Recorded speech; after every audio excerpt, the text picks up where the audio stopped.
समस्त को ख्रीष्ट नमस्कार शुभ प्रभात आपण समस्त को प्रतिज्ञा आम स्वागत जनावु धन्यवाद करुअछु कि आपण माने आमान सहित जड़ित रही ईश्वर वाक्य शिखुअछंती।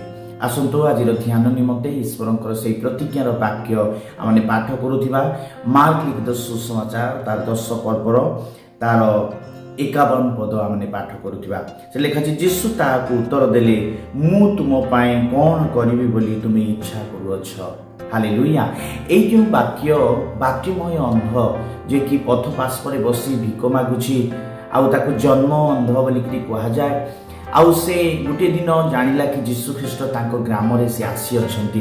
तेणु से लोक गहलीर शब्द शुणी से उच्च स्वर करी डाकी कहूँ हे दाऊद संतान जीशु मते दया कर। से पाखरे चली जाउथिबा लोक माने से अंध व्यक्ति को कहले बाक्यमय को कहले तुमे चुप कर तुनी हुआ। से चुप रहिला नाई से उच्च स्वर करी आउ डाकिबा लागिला हे दाऊद संतान जीशु मते दया कर। जीशु बुली पड़िले आउ जीशु कहले से व्यक्ति को मो निकट को नहीं आस से माने आसिकी से अंध व्यक्ति को कहले साहस धर उठ गुरु तुमको डाकु अछंती। से अपना चादर फोपाड़ी दे से जीशु निकट को आसिला। से समय जीशु ताको पचारे मु तुम पाए कौन करिबी बोली तुम इच्छा करुछ। से गोटे विषय निर्दिष्ट विषय जहाँ ताहार उणा थिला आवश्यक थिला से ताहा मागिला। से कहला हे गुरु मुझे प्रकार दृष्टि पाए। हालेलुया। जीशु कहले तुम्हार विश्वास तुमको सुस्थ करिअछि जाओ।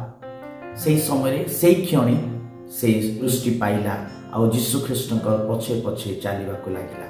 मो प्रिय भाई और भूणी माने आपण माने अनेक दिन अनेक वर्ष धरी गोटे परिस्थिति रे रही अछंती आउ गोटे परिस्थिति रे आपण माने आपण मानकर समस्या दे गति करू अछंती। शଯ୍ୟାग्रस्त हो किंबा आपण मानक जीवन रे अशांतर परिवेश हो आवश्यक परिवेश हो आउ अनेक प्रकार रोगर परिस्थिति हो आपण माने अनेक वर्ष धरी आपण माने से परिस्थिति रही अछंती। किंतु आनंदर दिन सुस्थता दिन परित्राण दिन उपस्थित आपण मानक निमंते प्रभु जीशु ख्रीष्ट आपणक निकट रे आसी अछंती। आपण माने ताको आह्वान करंतु। प्रभु जीशु ख्रीष्ट आपणक पाए मध्य से जगत रे आसी अछंती।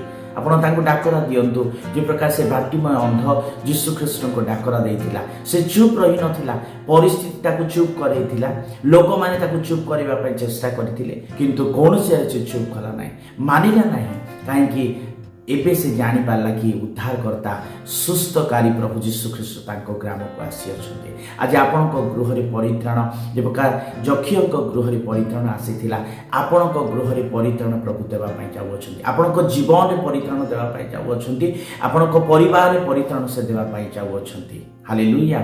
से उच्च स्वर करी डाकिला सेही समय जीशु रही गले आउ कहिले कि ताको डाकी आनो। Praise the Lord. से निश्चित आपण मानक रोब सुनिबे आपण माने जेतोळे डाकुथिबे आपण माने जेतोळे प्रार्थना करूथिबे अनेक परिस्थिति आसीबो। आपण मानक परिवार लोक हो किबा आपणकर समाजर लोक हो आपण मानकर प्रिय लोक माने आपण मानकु तुनी करूथिबे चुप करूथिबे ए यीशु को तू विश्वास करछ ए यीशु को तू डाकना प्रार्थना तू जानना प्रार्थना तू करना मंडली जाना ए प्रकार अनेक भाबरे आपण मानकु प्रतिवाद आसीबो। किंतु आपण चुप रुहंतु ना यीशु को डाकंतु देखिबे आपण मानकर समस्या दूरे जाउथिबो। हालेलुया। आपण मानकर रोब से सुनिबे आउ से कोन करिवे आपण मानको पचारु अछंती रोब से सुनी आपण को आज पचारु अछंती मु तुम पाए कोन करिवे बोली तुम इच्छा करूछ। मो प्रिय भाई भूणी माने आपण माने तांको कहंतु आपणकर निर्दिष्ट समस्या आपणक दुख आपणक अभाव आपण मानक कष्ट तांको जणांतु निश्चित भाबरे से समाधान करिवे। हालेलुया। से दिन से बाक्यमय अंध तार विश्वास सकाशे शेष पर्यंत से चुप रहिला नाही डाकरा देला शेष पर्यंत से धैर्य धरी रहिला। Praise the Lord. जीशु ख्रीष्ट निकट को जिते आसवा लोक मैंने डाकिले से चादर फोपाड़ी देला। आम पुराणा स्वभाव पुराणा आचरण पुराणा प्रत्येक विषय को आम कौन कर पछरे पकाई जीशु ख्रीष्टर निकट में आम आसबार अच्छे हालेलुया ए जगतर विषय तार भिक मागिबा जो थाली थिला कि चदर थिला जहाँ थिला सब फोपाड़ी देला तार घर भरोसा जे मु जीशु को निकट जेतले आसीबी मते आ चादर आवश्यकता नाई मते आ थालीर आवश्यकता नाई मु आ ए प्रकार परिस्थिति रे तेणु सब फोपाड़ी देला आ प्रभु जीशु ख्रीष्ट निकट रे से आसीला आउ ताको प्रभु कोन कले सुस्थ कले। मो प्रिय बंधु आपण माने मध्य आपण मान जीवन रे थिबा प्रत्येक विषय को प्रत्येक मंदता प्रत्येक प्रकार खराब अभ्यास जगतर विलास को आपण माने फोपाड़ी दियंतु आ प्रभु जीशु ख्रीष्ट को निकट को आसंतु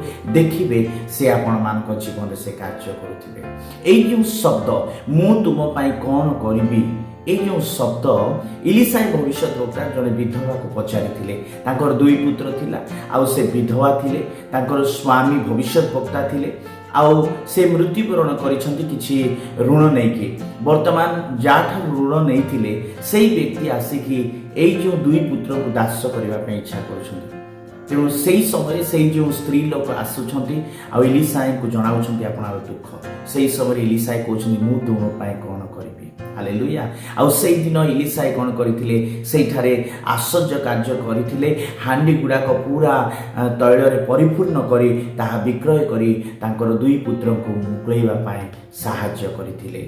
प्रेज द लॉर्ड हालेलुया। तो आम देखि पारुछु प्रभु स्वयं आज आपण मानक पचारु अछंती मु तुम पाई कोन करिबी बोली तुमे इच्छा करूछ आपनकर कोन विषय रही अछि प्रभु यीशु ख्रीष्ट को जणांतु। मनुष्य निकट रे कहिबा अपेक्षा प्रभु को निकट रे जणेबा मनुष्य पक्ष रे मंगल अटे। हालेलुया आसंतु से जो बाटिमय को कहिथिबा शब्द आज आपण को मते प्रभु पचारछंती जदि आपण मानक जीवन रे किछि विषय रही अछि गुणा रही अछि समस्या रही अछि प्रभु को निकट रे प्रार्थना करंतु देखिबे प्रभु आपण मानक रोग सुनिबे प्रभु आपण मानक डाकरा सुनिबे प्रभु आपण मानक जीवन रे आश्चर्य कार्य करिवे। हालेलुया आपण माने प्रभु यीशु ख्रीष्ट को पछरे चालिबा पाए राजी अछंती तो आपण माने प्रभु यीशु ख्रीष्ट को पछरे चालिबा पाए इच्छा करू अछंती तो सेही जो बाटिमय अंध भल हैला दृष्टि पाइला आ निज गृह को चली गेला नाही निजर कार्यपंथार लगी रही ना जीशु को पछरे से चलला जीशु को पछरे जीवा पाए से इच्छा कला। हालेलुया अनेक लोक से माने जीशु को पाखु को आसंती सुस्थता हुअंती आउ से मानक जीवन रे आश्चर्य कार्य देखंती से मानक समस्या समाधान ही थाए से मानक रोग दूर ही थाए तापरे से माने निज निज बाट को चली जाती पुणी थरे से अभ्यास रे पुणी थरे से जगत रे पुणी थरे तांकर जीवन रे से माने कोन करंती चली जाती ए जीशु जे आश्चर्य कार्य कले तांको से भूली जाती तांको पछरे जीवा पाए से इच्छा करंती नाही किंतु आज आपण मानकु से प्रश्न कि आपण माने जीशु को पछरे चालिबा पाए इच्छा करू अछंती कि निश्चित भाबरे जदि आपण माने इच्छा करूछंती आपण मानक जीवन रे से कोन करिवे कार्य करिवे। प्रभु ए वाक्य द्वारा मानकु आशीर्वाद करंतु धन्यवाद। मु आपण मानक पाए प्रार्थना करिवि आज से प्रश्न आपण मानक मन रे रखंतु आ प्रभु को प्रार्थना मन रे करंतु से प्रश्न पुनी थरे मु तुम पाए कोन करिवि बोली तुमे इच्छा करूछ। प्रिय प्रभु मु तुमको धन्यवाद अच्छे सुंदर समय पाए तुम से पवित्र वाक्य पाए तुम से पवित्र शब्द पाए शक्ति सामर्थ्यर शब्द पाए मु धन्यवाद अच्छे। आज से दिन बाटिमय अंध को तुम्हें पचारि मु तुम पाए कौन करी बोली तुम्हें इच्छा करुअछ आज से शब्द मते जो भाई भणी मैंने शुणुअछंती समस्त को तुम्हें पचारुअछ प्रभु विश्वास सहित आज आम मागुअछु आमर अनेक समस्या अनेक रोग अनेक अभाव अनेक दुख अनेक कष्ट रही अछि प्रभु से मानकर जहाँ मन में से माने प्रार्थना करुछंती प्रत्येक विषय शुणी तुम्हें उत्तर दियो तुम्हें महिमा पाओ तुम्हें गौरव पाओ जीशु को नाम में मागुअछु आमेन। समस्त को पुणी थे धन्यवाद प्रभु आपण मान को आशीर्वाद।